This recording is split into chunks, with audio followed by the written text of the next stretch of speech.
Have you ever wondered why the more desperately you try to control life, the more it seems to slip through your hands?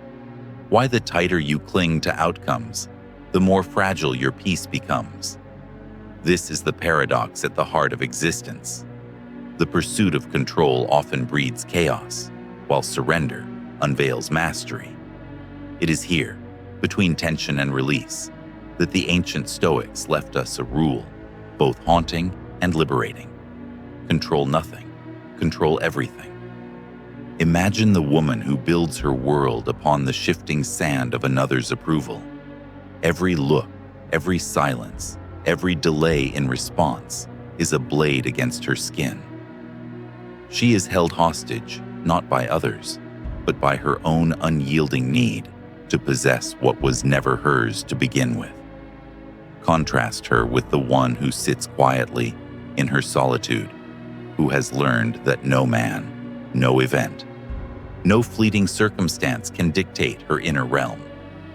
She has discovered the essence of power, that the only control worth having is over the self. The Stoics understood what psychology now affirms. Our greatest suffering is not born from what happens to us, but from our frantic insistence that it must happen differently. Epictetus, once a slave, spoke of freedom more profound than any chains could bind. You may fetter my body, but never my will. And in Jung's language, this inner will is the individuated self, the core that emerges only when one has faced their shadow, stripped away the masks, and ceased bargaining with fate. Think of your own moments of torment, not the tragedies themselves, but the obsessive replaying of why me and what if. The ego rages for dominion over things beyond its reach. Yet beneath that storm, there is always another presence, quiet, steady, indifferent to the chaos above. The Stoics called it reason, aligned with nature. Jung called it the self. Both pointed to the same truth.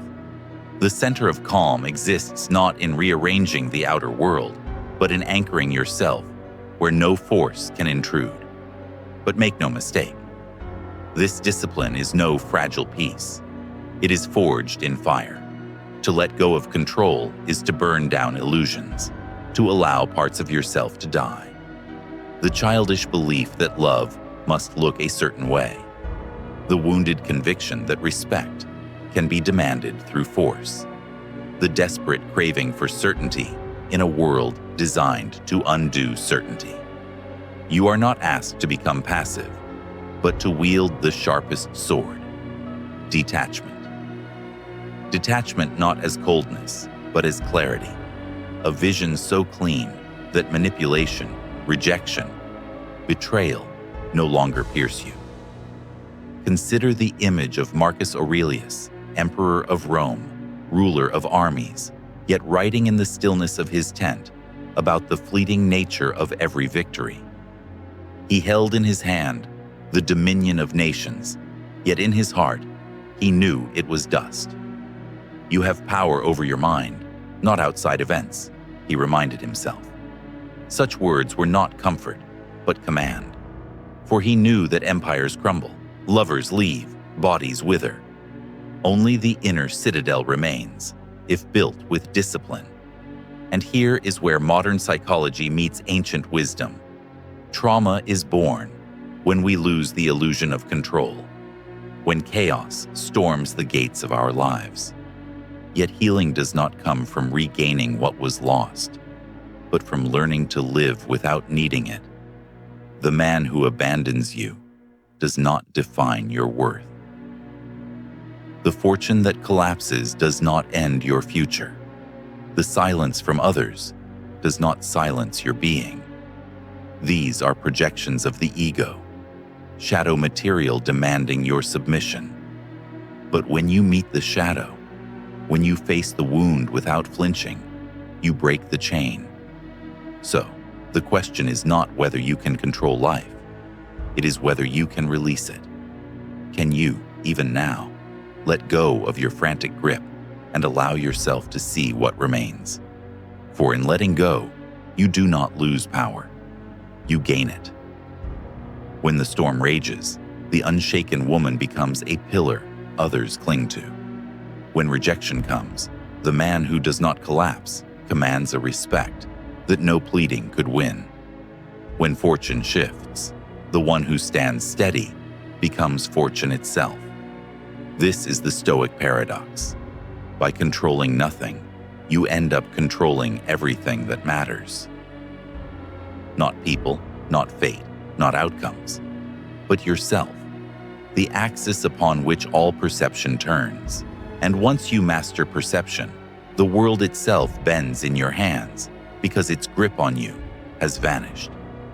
Control is an illusion most people cannot bear to live without. They clutch it like a talisman, terrified that if they loosen their grip, the world will collapse around them. Yet, the collapse comes not from letting go, but from clinging too tightly. Every demand that life must obey you is a seed of resentment. Every insistence that others must behave as you wish is a guarantee of betrayal. The Stoic who loosens her hold does not drift powerless. She discovers the quiet gravity of inner sovereignty. In Jung's mirror, the compulsion for control is the ego's desperate attempt to avoid its shadow. The shadow contains all that is unpredictable, shameful, or uncontrollable within ourselves. We fear it, so we project it outward. The partner who refuses to love us as we demand becomes the shadow bearer. The boss who ignores our efforts becomes the villain. Life itself becomes an enemy to be subdued.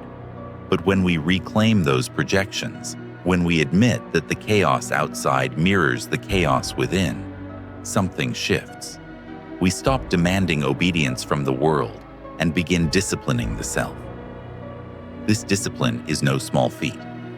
It requires a stripping away of illusions, layer by painful layer. You may believe you are angry at another's betrayal, yet beneath the anger lies fear of abandonment. You may believe you crave recognition, yet beneath it lies the fragile conviction that you are nothing without applause. To face these truths is to dismantle the fragile architecture of the ego. But in its ruins, the foundation of true strength appears. The Stoics knew this well. Seneca warned that fortune was not to be trusted, for she delights in mocking those who worship her. His remedy was not cynicism, but preparation. Rehearse loss, imagine suffering, befriend mortality. In doing so, you disarm the world's cruelties. For how can loss wound the one who has already died to it? How can rejection shatter the woman who no longer bargains her worth in the marketplace of approval? Modern psychology echoes this with a language of resilience. Cognitive reappraisal, trauma recovery, mindfulness, all are variations on the same ancient theme. You do not control the event, but you control the frame through which the event is seen.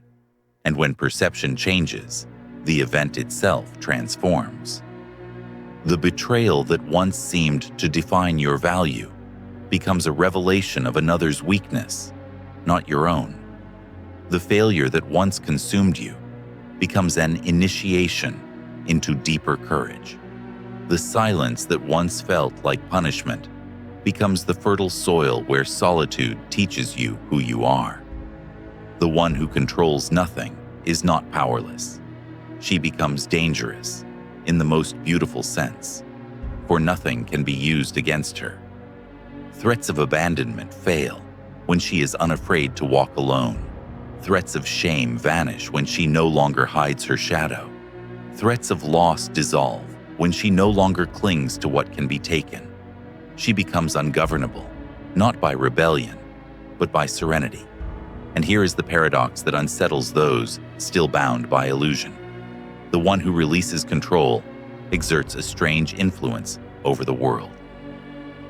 People are drawn to her because her worth is not for sale. Power seeks her because she cannot be bribed. Love flows toward her because it is not demanded. She does not control events, yet events bend around her calm, like rivers around a stone. Marcus Aurelius spoke of this inner citadel as a fortress no enemy could breach. Modern psychology calls it secure attachment, the ability to remain steady whether embraced or rejected. Both speak of the same reality, the unshaken self. And once you stand there, the world changes shape. Not because it obeys you, but because it no longer owns you. Look at your own life. How many sleepless nights have been sacrificed at the altar of outcomes you could never command? How many words have been wasted trying to force others to understand you, love you, accept you?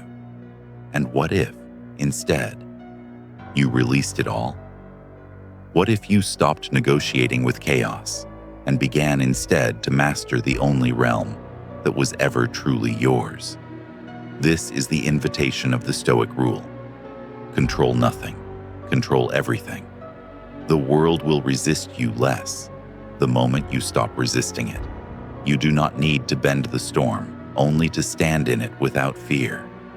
For once you learn the truth, control ceases to matter. And in that moment, strangely, you hold it all.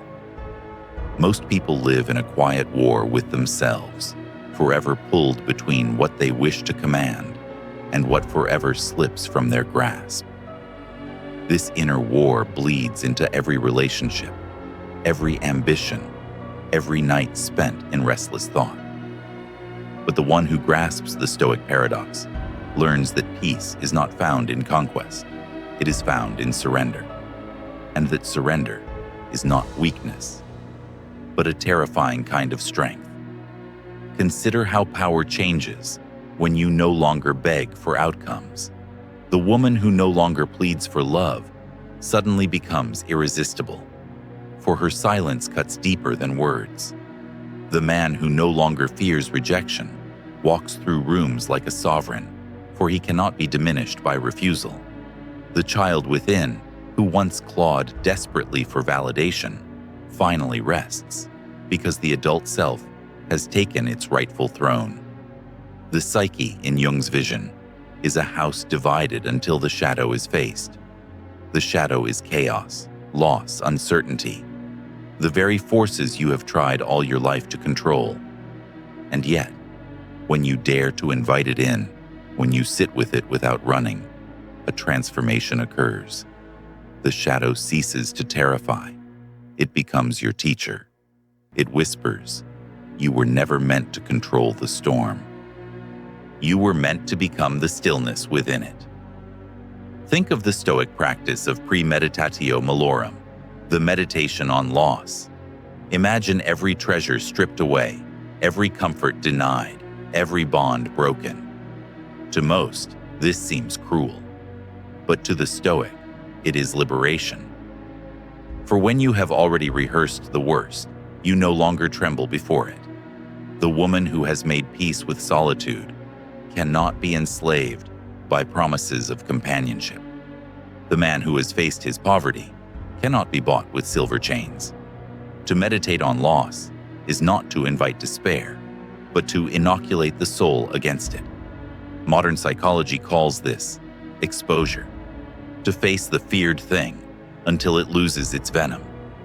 The anxious heart that once spiraled at the thought of abandonment learns, through repeated stillness, that survival is possible.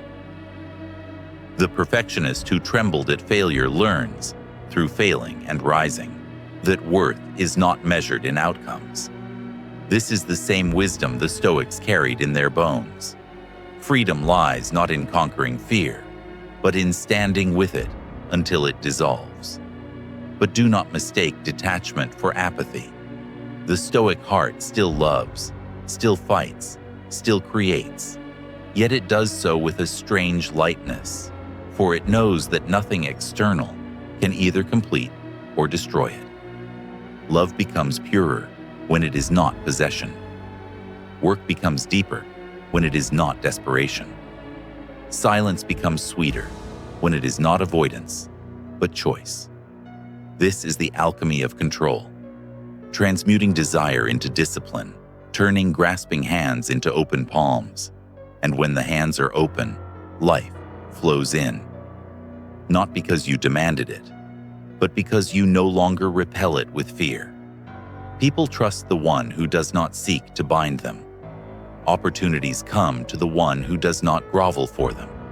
Even fortune bends toward the one who no longer worships her. By letting go, you make space.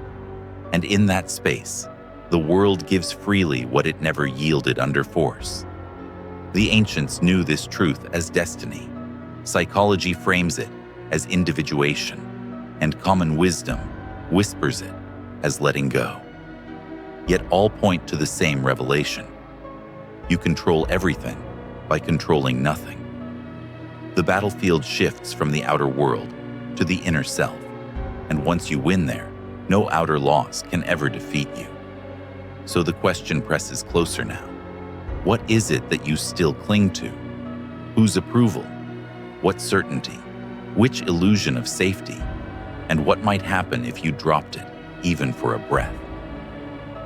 Would the world end, or would you finally begin? The clinging mind believes that safety lies in possession, yet every possession is a fragile thread that time is waiting to cut. What happens then when the thread breaks? The woman who tethered her worth to another's love collapses with the departure. The man who chained his identity to his title crumbles when stripped of it. The soul that clung to certainty drowns the moment chaos floods in. This is the prison of control, the attempt to bind the unbindable. But the one who dares to loosen her grip discovers something astonishing. Where once there was tension, there is breath. Where once there was fear, there is clarity.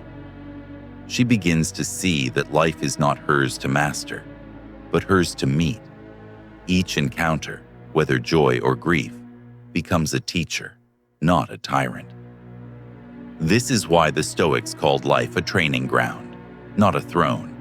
And in that training, the true ruler is revealed. Not the one who commands others, but the one who governs herself. Jung called this the process of individuation, the slow, relentless merging of shadow and self into wholeness. When you no longer exile your fears, they lose their power to ambush you. When you no longer deny your grief, it becomes compassion rather than chains. When you no longer fight to control the uncontrollable, you finally meet yourself, the core that cannot be shattered.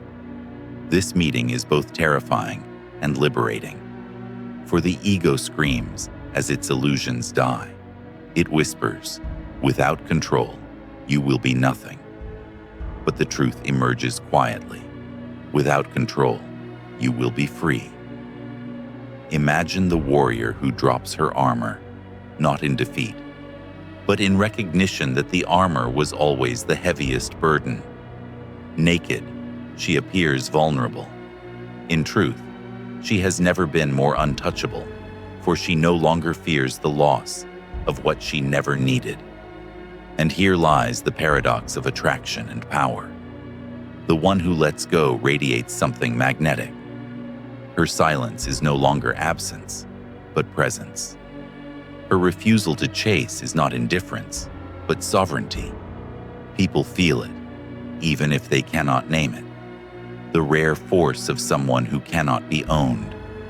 This force unsettles those who would manipulate, for they have no leverage. It comforts those who are lost, for it feels like steady ground. It inspires those who still cling, for it whispers of a freedom they secretly crave. This freedom is not the absence of pain. The Stoics never promised that. Marcus Aurelius lost children, buried friends, endured betrayal, yet his writings still echo with calm. The freedom lies in pain's inability to define him. Seneca faced exile and death, yet still wrote of virtue as the only good. Epictetus walked in chains, yet declared himself freer than emperors. The freedom lies not in avoiding suffering, but in refusing to be ruled by it. And this is where modern psychology meets the ancient mind. Trauma recovery is not about erasing wounds.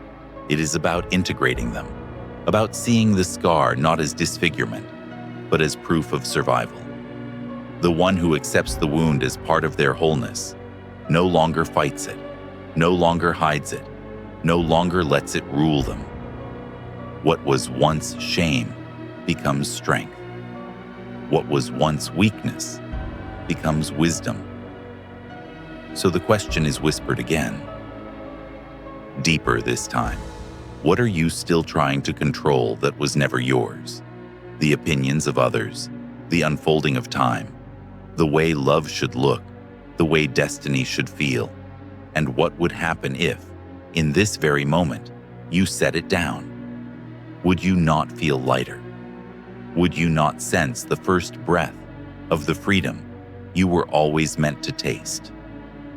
The Stoic Rule waits at the edge of that release. Control nothing, control everything. When you no longer fight the river, you learn how to swim. When you no longer command the wind, you learn how to sail. When you no longer demand that life obey you, you discover that life carries you exactly where you were meant to go. Control is not an act of force, but of release. The irony is sharp. The more you fight to hold, the weaker you become. The more you surrender, the stronger you stand. A clenched fist cannot receive. A desperate heart cannot rest. Yet an open soul, one that has accepted the fragility of all things, becomes unassailable. Picture the woman who walks into a room with no need to prove herself. She neither demands attention nor hides from it. She knows that rejection does not shrink her, and praise does not enlarge her. People sense something unusual, something unsettling. It is not arrogance, it is absence of need. That absence creates presence, the rare magnetism of the one who has mastered the Stoic Rule. This mastery is not learned in books alone, nor in meditation chambers detached from life. It is learned in heartbreak, in betrayal, in the night where silence presses so heavily that you think you might disappear. It is there, in the raw edge of suffering, that the decision arises. Will you fight to control what is beyond reach, or will you anchor yourself in the one thing that was always yours?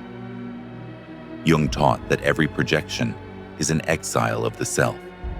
The lover who fails you exposes your dependence.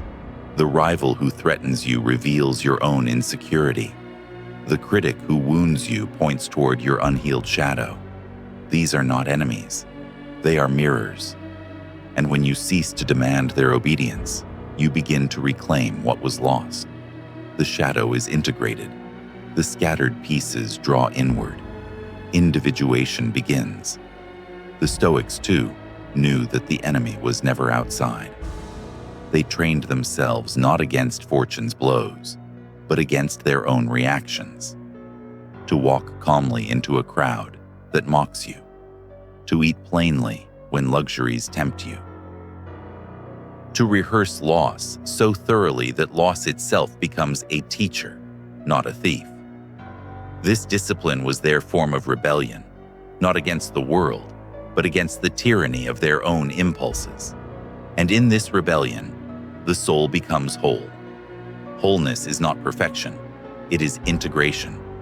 It is the willingness to look at yourself, rage, grief, hunger, fear, and not flinch. The ego loses its frantic grip when you accept what it tried so hard to hide. And with that acceptance comes a strange serenity. You stop negotiating with reality. You stop demanding that it kneel. You learn to stand without it. From this wholeness emerges a different kind of influence. People follow, not the one who controls, but the one who does not need control. They lean toward the steady flame, that does not flicker with every gust. They long for the presence of someone whose silence is more powerful than another's shout. It is not manipulation, it is gravity. Modern psychology has words for this gravity: secure attachment, emotional regulation, resilience. The Stoics would simply call it virtue, the alignment of reason with nature. Call it what you will, its power is undeniable. It reshapes not only how you see the world, but how the world sees you. And once this gravity takes root, you realize something profound. You no longer chase life, because life has begun to circle around you. So pause here, in this moment, and ask yourself, where is your grip still too tight? What thread do you still fear will break? Can you see how that fear weakens you? How it keeps you restless? How it enslaves you to outcomes beyond your reach? And can you also sense the possibility, just a breath away, that if you release it, you will not fall, but rise? The Stoic rule was never meant to comfort. It was meant to awaken. Control nothing. Control everything. The paradox is not a riddle. It is the path, and the path is waiting for you. There comes a moment when the paradox ceases to be an idea and becomes a lived experience. You no longer merely understand that control is illusion. You feel it in your bones. The body exhales differently. The heart beats more slowly. The gaze steadies. This is not passivity. It is the birth of presence. Presence is the rarest currency in the modern age. Most wander in distraction, enslaved by their own anxieties, their identities fractured across endless demands. But the Stoic-trained soul enters a room like a stone dropped into water, silent, yet altering the current. People may not know why they lean toward such a presence, but they do. It is the magnetism of one who cannot be bribed by praise, nor broken by blame. This presence grows from deep shadow work, from confronting all that you once sought to bury. The rage you feared, the grief you silenced, the hunger you denied, they return, not as enemies, but as reclaimed allies. In Jung's vision, this is integration, the fragments of the psyche drawn back to the center, where wholeness waits. The ego trembles, for it loses its illusions of control, but the self rises, vast and serene, governing without force. And here, at last, lies true control. Not the petty dominion of bending others to your will, not the fragile triumph of predicting every outcome, but the eternal command of choosing your response, shaping your perception, anchoring your soul. The world still rages, still wounds, still shifts beyond your reach, but it cannot move you without your consent. The Stoics lived this truth in every breath. Marcus Aurelius, surrounded by intrigue and war, reminded himself that insult harms only if accepted. Epictetus, once bound in chains, declared that the true chains are always within, forged by false desires. Seneca, facing death by command of an emperor, met it with the same composure as a man greeting the dawn. Their freedom was not circumstance, it was perception. Modern psychology, too, affirms this freedom. Mindfulness trains the mind to witness without grasping. Trauma recovery teaches that the past no longer rules when you cease reliving it. Secure attachment reveals that love is not about control, but about presence.